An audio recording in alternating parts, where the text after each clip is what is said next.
You mentioned Highlands, and Highlands is, at least to my view, I've spent some time there, going through a difficult financial time. As is everybody, Yep. But I think you have some additional challenges. Your business district seems to be struggling. I would assume that the bridge is a piece of that equation, but most certainly, if you look at the number of businesses that are for sale in Highlands, it would give me pause. Do you have concerns? How do you address, on a local level and then on a much larger level, how do you address these kind of fiscal calamities that occur, due to not just the economy, but due to outside issues like an infrastructure issue, which is what you're dealing with in Highlands? Well, in Highlands, we'll start with local and then we'll go to where I'm headed. Yes. In Highlands, what we've done is, as a first step, reduce the tax burden. And that's what we've been doing with the budget. Reduce the tax burden, keep increases to a minimum, try to eliminate the increases, try to work toward a decrease. So that's what we're doing with the budget in Highlands. We've also looked at our zoning. I think for all municipal governments in this economy, you need to take a look at your zoning. You need synergistic uses, interdependent uses to give yourself the opportunity to get a self-sustaining economy going. We've looked at professional services as an additional commercial use. In addition to retail, which is another one that we're stressing more than we used to in our business district. We recently relaxed some height restrictions through zoning ordinances to allow 2,000 to 2,500 square feet out of the flood zone, meaning second and third floor, so that professional offices could be established there. In this economic downturn, there are businesses across the bay in New York City that may be struggling. What we're offering is an opportunity for some of those businesses and local businesses alike to find a less expensive alternative for office space.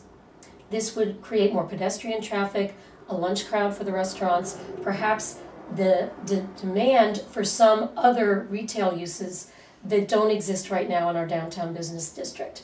I would say that we're not experiencing anything in Highlands relative to sale of businesses, close of businesses, that everyone isn't experiencing anywhere else. I won't say that that particular aspect of our difficulties in Highlands is unique. It's not.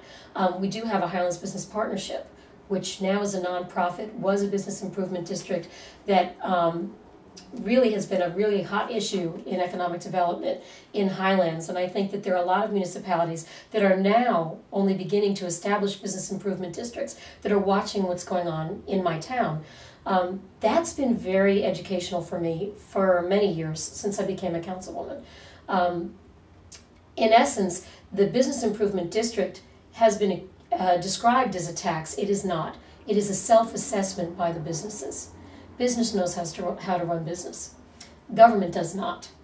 The bid is a situation where a private corporation, a nonprofit corporation, is designated by a municipality to manage a certain regional area. When that management corporation manages the area, there are elected boards of directors. The businesses are all stakeholders and get to elect that board of directors. Now, I think in Highlands it was necessary to a certain extent to get things off the ground. The reason is because we're geographically cut off kind of from other areas by the hills. Yep. The only public transportation we have connects us to New York, but not to our neighbors. So in order for us to be successful, we needed the businesses to pool their money, begin to do a marketing approach, which government is not good at, but business is excellent at, and cooperate among each other to produce this series of events that has been the best marketing tool that Highlands could ever have hoped for. We have that working as a well-oiled machine now. The sponsors are repeat sponsors for those events. I think that the businesses that are involved in Highlands Business Partnership, Inc. have determined that they may be able to self-fund at this point for that part of what they're doing. Now there's a debate at the council as to whether we need a business improvement district for a different purpose. Our downtown business district needs a facelift. It's going to require an increase in taxes to do that. The debate at the council table is whether we will need to impose that as a general tax increase or whether it will be something specific to the businesses. and the debate is whether it's appropriate to use a business improvement district to do that. I'm in one position relative to that, and my colleagues at the moment are in a different position. And what is your position? My position is that we don't need a business improvement district to do that.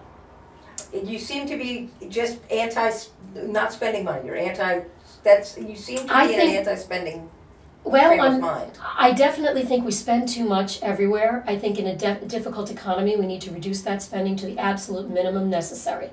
While I do believe we're going to need to make some changes in the business district, I think we need to eliminate something so that when we do make spending in that area, that we're not adding to what we're already spending. We're replacing something that perhaps is not as necessary today. Now, as a mayor, you're going to be facing, likely to be facing some issues that trickle-down issues. Governor Christie he's cutting everywhere, and the municipality's going to have to pick up the tab or stop spending. Your positions going into Congress seem to be very similar to Governor Christie's positions at the state level. What do those positions mean to the average taxpayer in terms of municipal taxes, things like that? When money stops trickling down from Trenton, from Washington, doesn't the burden become greater on the individual municipal taxpayer, your real estate taxes? Absolutely. What we're doing in Highlands is we are living without state aid. We've been gradually doing that under Democrat control in Trenton all along. We're a small municipality. We tend to not be consistently controlled by any one party. Therefore, we're not significant. Our population is small enough that we have not been a target for help from the state level at all.